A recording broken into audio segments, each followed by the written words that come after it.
अपना उद्बोधन हमें प्रदान करें। माननीय मुख्यमंत्री महोदय।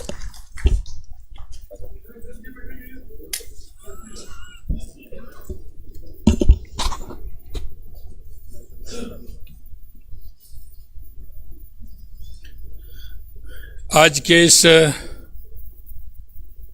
कॉन्स्टिट्यूशन क्लब के शुभारंभ के अवसर पर हम सब आपके बीच में हमारे ही अपने ही जिन्होंने देश में ही नहीं दुनिया में जाकर के भी हमारे राजस्थान का नाम रोशन किया है और हमेशा जब लोकसभा चलती है और उसमें दिखते हैं तो निश्चित रूप से राजस्थान वासी को गौरव होता है। ऐसे हमारे सम्मानीय लोकसभा के अध्यक्ष ओम बिरला जी, हमारे विधानसभा के अध्यक्ष जिनको कि आप अच्छी तरह से जानते हैं, कह रहे थे, मैंने कहा ये तो मुझे पहले ही पता था कि आप क्या कहने वाले हैं। हमेशा अच्छे काम में उनकी रुचि रहती है और विधानसभा का संचालन बहुत ही अच्छी तरह से करते हैं। ऐसे हमारे वासुदेव जी देवनानी साहब, हमारे संसदीय कार्य मंत्री जोगाराम जी पटेल साहब, उनका भी काम आपने देखा है और हमारे युवा मोर्चा के पार्टी में किसान मोर्चा के अध्यक्ष रहे और अभी पता नहीं क्या हो गया है, किसान मोर्चे के जो अध्यक्ष रहते हैं वो मंत्री बनते हैं।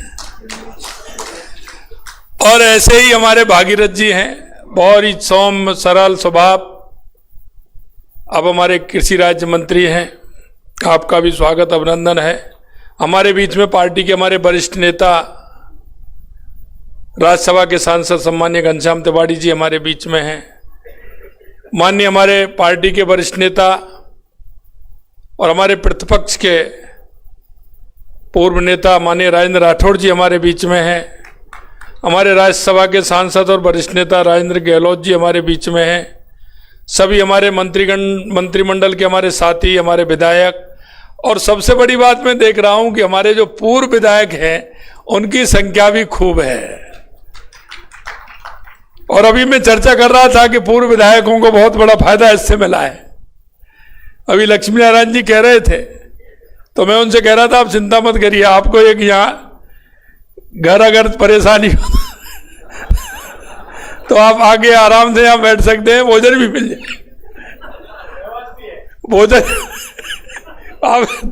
भोजन भी आपको मिलेगा, इसलिए चिंता मत करिए।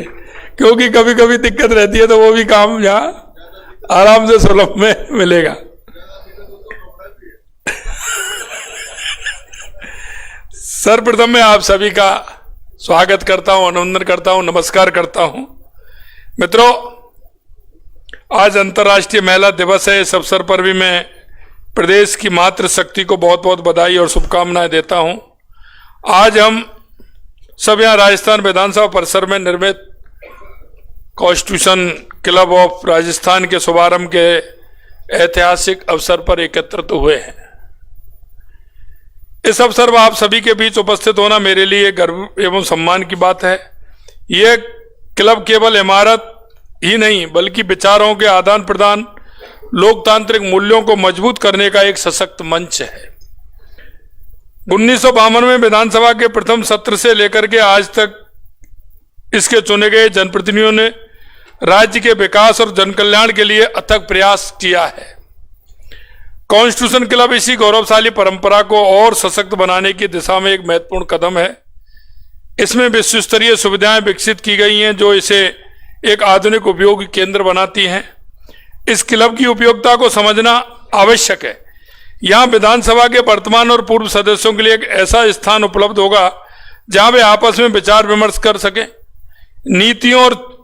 नीतियों पर चिंतन मनन कर सकें, समाज के विभिन्न क्षेत्रों से जुड़े प्रबुद्ध व्यक्तियों के साथ संवाद भी स्थापित कर सकें। यह क्लब केवल विधायकों के लिए नहीं बल्कि राजस्थान विधानसभा सचिवालय के अधिकारियों, विशिष्ट नागरिकों, राष्ट्रीय अंतर्राष्ट्रीय स्तर पर मान्यता प्राप्त व्यक्तियों के लिए भी खुला है। यहाँ आजीवन सदस्य, साधारण सदस्यता, विशेष सदस्यता, सामान्य सदस्यता जैसे विभिन्न विकल्प उपलब्ध हैं जो इसे समावेशी बनाते हैं। राजस्थान विधानसभा के सदस्यों को इससे कई लाभ मिलेंगे। इससे पहले ये क्लब एक बौद्धिक मंच के रूप में कार्य करेगा। यहाँ विधायकगण अपने अनुभव साझा कर सकेंगे और राज्य के विकास के लिए नवीन विचारों का आकार दे सकेंगे। यहाँ उपलब्ध आधुनिक सुविधाएं जैसे पुस्तकालय, सभागार, विश्राम क्षेत्र उनकी कार्यक्षमता को बढ़ाने में सहायक होगी। यह क्लब सामाजिक और सांस्कृतिक गतिविधियों का केंद्र बनेगा। इससे विधायकों को अपने व्यस्त जीवन को संतुलित बनाने में मदद मिलेगी। इसके अलावा यहाँ होने वाले संवाद और सहयोग से विधानसभा के कार्यों में अधिक पारदर्शिता और प्रभावशीलता भी आएगी। यह क्लब लोकतंत्र के मूल सिद्धांतों, संविधान, समानता और जनप्रतिनिधित्व को मजबूती देने का प्रयास है। यहाँ आने वाले प्रत्येक व्यक्ति को यहाँ संविधान की गरिमा और विधायी प्रक्रिया के महत्व का एहसास होगा। यह केवल एक भवन नहीं बल्कि एक विचार है, एक ऐसा विचार जो राजस्थान को प्रगति के पथ पर आगे ले जाएगा। अंत में मैं इस क्लब के निर्माण में योगदान देने वाले सभी लोगों का, विधानसभा अध्यक्ष महोदय, सचिवालय और अन्य सहयोगियों का हृदय से धन्यवाद ज्ञापित भी करता हूं। और एक नई परंपरा रही है कि अगर हम नए मकान के अंदर जाते हैं तो उसमें कुछ ना कुछ अनुष्ठान करके ही जाते हैं। मैं देख रहा था कि हमारे मित्र पहले तो कहा कि कोई दिक्कत नहीं है और वो आ भी गए, लेकिन कौन सा उनके पास प्रेशर ऐसा था। इसमें सहभागिता में कोई ऐसी बात नहीं थी। आप भी अगर गए हैं, कहीं नए मकान में जाते हैं, कहीं नयापन या महसूस करते हैं, तो आप भी कहीं ना कहीं अच्छे कार्य को एक विधि विधान के द्वारा उसमें शुभारंभ करते हैं। मैं कहना चाहता हूं कि ऐसे अवसर आते हैं, इनमें लगना चाहिए कि हम राजस्थान के विकास के लिए, राजस्थान की समस्या के लिए, राजस्थान के 8 करोड़ जनता के लिए काम कर रहे हैं। अगर हम इस बात का सोच रखेंगे तो हमारी मूल धारणा को हम भूल जाएंगे। इसलिए मैं कहना चाहता हूं, माननीय अध्यक्ष महोदय ने इसका शुभारंभ किया है, सभी की सहभागिता के लिए उन्होंने प्रयास किया है। मैं इतना ही कहना चाहता हूं, ऐसे कार्य होते हैं, उसमें एक सकारात्मक पहलू को भी हमें देखना होता है। जनता के अंदर इस बात को विश्वास भी दिलाना होता है, चाहे वो पक्ष हो या विपक्ष हो, कि हम राजस्थान की 8 करोड़ जनता के लिए हम काम कर रहे हैं। हमारे अंदर इन सारी चीजों को लेकर के कहीं कोई स्थान नहीं है। हमें देख रहा हूं हमारे सभी अन्य सदस्य भी इसमें आए हैं, हमारे पूर्व सदस्य भी इसमें आए हैं। बहुत अच्छा एक ये मंच है और हम धन्यवाद देते हैं कि उनके मन में ये प्रेरणा आई और उन्होंने एक अच्छा ये काम किया, उसके लिए भी हम धन्यवाद देना चाहते हैं। मुझे पूर्ण विश्वास है कि कॉन्स्टिट्यूशन क्लब राजस्थान विधानसभा के सदस्यों के लिए एक अमूल्य धरोहर साबित होगा और यहां से निकले विचार राज्य के उज्जवल भविष्य का मार्ग प्रशस्त करेंगे। आइए हम सब मिलकर इस नए अध्याय की शुरुआत करें और इसे लोकतंत्र के प्रति अपनी प्रतिबद्धता का प्रतीक बनाएं। आप सभी को एक बार पुनः शुभकामनाएं और धन्यवाद। जय हिंद, जय भारत, जय राजस्थान।